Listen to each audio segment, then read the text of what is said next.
¿Es cierto que la Virgen de Guadalupe en realidad es la diosa Tonantzin y que su templo se encontraba donde fue construida la Basílica de Guadalupe? Pero si esto fuera cierto, eso significaría que la iglesia lo inventó todo y que el ayate es el mayor engaño de la historia de México. Pero vayamos por partes. ¿Existe algún texto que pueda confirmar la existencia de un templo en honor a Tonantzin en el Tepeyac antes de la llegada de los españoles? Pues la verdad es que sí, y se trata de un fraile español que llegó unos años después de la caída de Tenochtitlan y fue uno de los primeros cronistas que escribió sobre el estilo de vida de los pueblos prehispánicos, en especial de los mexicas, a quienes les preguntó sobre su estilo de vida, sobre su gobierno, sobre sus héroes, deidades, gobernantes, y lo que nos cuenta fue lo siguiente. Pero antes de escuchar lo que estoy a punto de leerte, quiero que sepas que si eres un fiel creyente de la Virgen de Guadalupe o la Iglesia Católica, este video no es para ti, porque estoy a punto de leerte verdades que tal vez no quieras escuchar. Cerca de los montes hay 3 o 4 lugares donde solían hacer muy solemnes sacrificios y que venían a ellos de muy lejanas tierras. El uno de estos es aquí en México, donde está un montecillo que se llama Tepeacac y los españoles llaman Tepeaquilla, y ahí ahora se llama Nuestra Señora de Guadalupe. En este lugar tenían un templo dedicado a la madre de los dioses que llamaban Tonantzin. Por supuesto que esta información no me la estoy inventando yo, la puedes confirmar tú mismo. El autor se llama Fray Bernardino de Sahagún y su obra Historia General de las Cosas de Nueva España, siendo esta una de las primeras después de la llegada de los españoles que nos habla sobre los pueblos indígenas. Así que esto no es una novela o un invento, esto es un libro de historia. Y por cierto, el fraile que le escribió fue uno de los primeros en estar en desacuerdo de que un templo a la Virgen de Guadalupe estuviera construido sobre las ruinas del templo de una diosa, porque ahí ya había peregrinaciones, y lo que él no quería era que los nativos confundieran a la Virgen con esta diosa, y lo confirma renglones más abajo.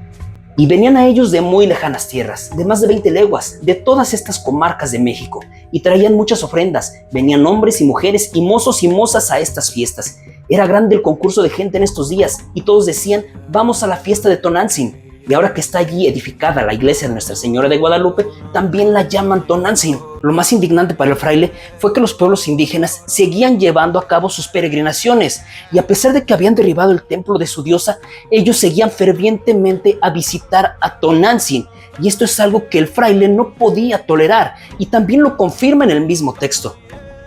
Y vienen ahora a visitar a esta Tonantzin de muy lejos, tan lejos como de antes, la cual devoción también es sospechosa, porque en todas partes hay muchas iglesias de Nuestra Señora y no van a ellas, y vienen de lejanas tierras a esta Tonantzin como antiguamente. Y en el mismo capítulo, el fraile continúa relatando cómo los templos de los dioses fueron derribados para colocar iglesias encima de ellos y aprovechar las peregrinaciones existentes.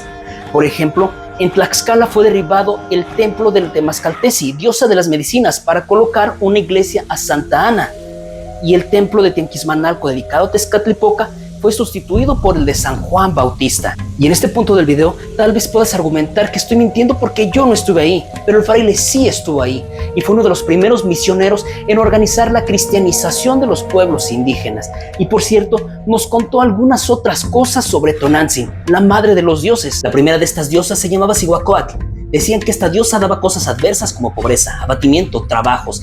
Decían que de noche voceaba y bramaba en el aire. Esta diosa se llama Cihuacóatl, que quiere decir mujer de la culebra, y también la llamaban Tonantzin, que quiere decir nuestra madre.